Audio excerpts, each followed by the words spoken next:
So now I'd like to talk about cymbal playing techniques. There's basically three types of strokes you can make on a cymbal, whether they're hi-hat or ride, or for that matter, any cymbal on the drum set.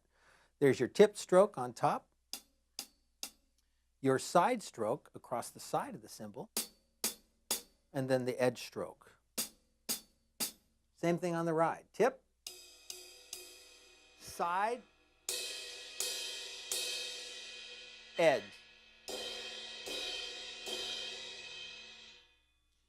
I like the sound that's about halfway between the center hole and the edge of the cymbal, regardless of the size, if I'm riding on it. I'll give you an example. I'll start at the edge, and I'll start playing all the way up to the bell, and then back down, and then I'll end up with the sound I like, which is halfway between the center hole and the edge. So here we go.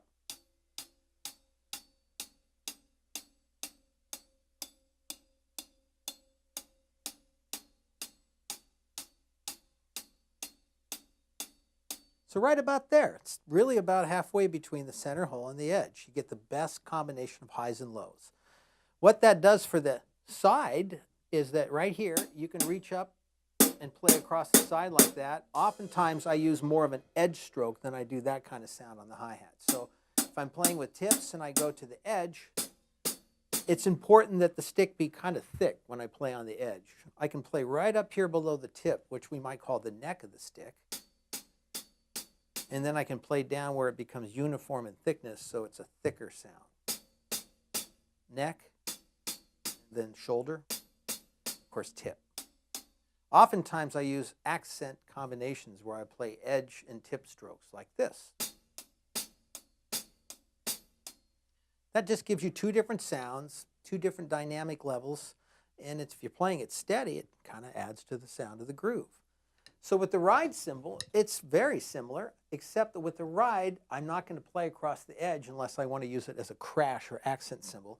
I'm going to play mostly on the bell of the cymbal if I'm going to use the side of the stick. So I can move from the tip all the way up to the bell and back so you can hear the different sound options.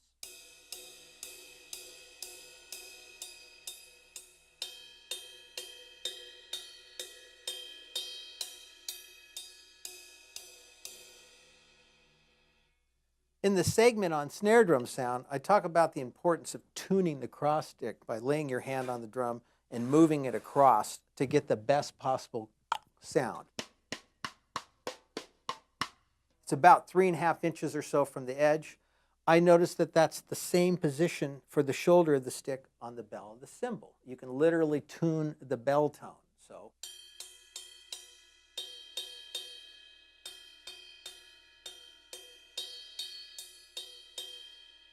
So that's real important to get the best possible sound.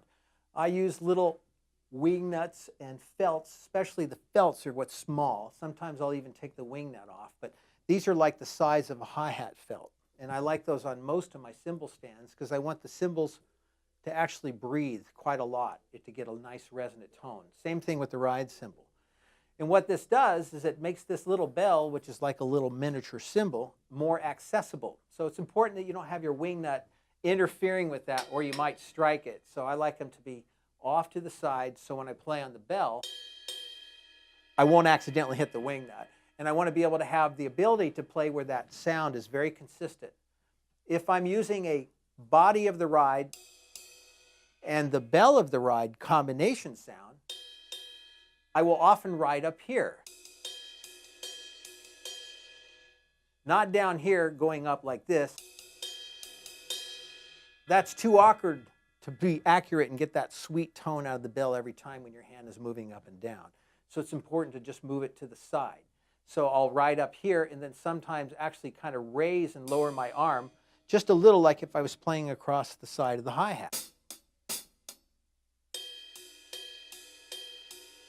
So I'm literally kind of riding up here at times. My hand position is really determined by what kind of sound I want.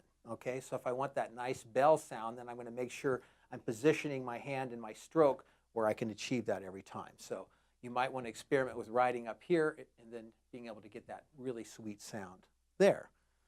You might notice as I play through these examples that my fulcrum shifts from index finger to middle finger quite a lot.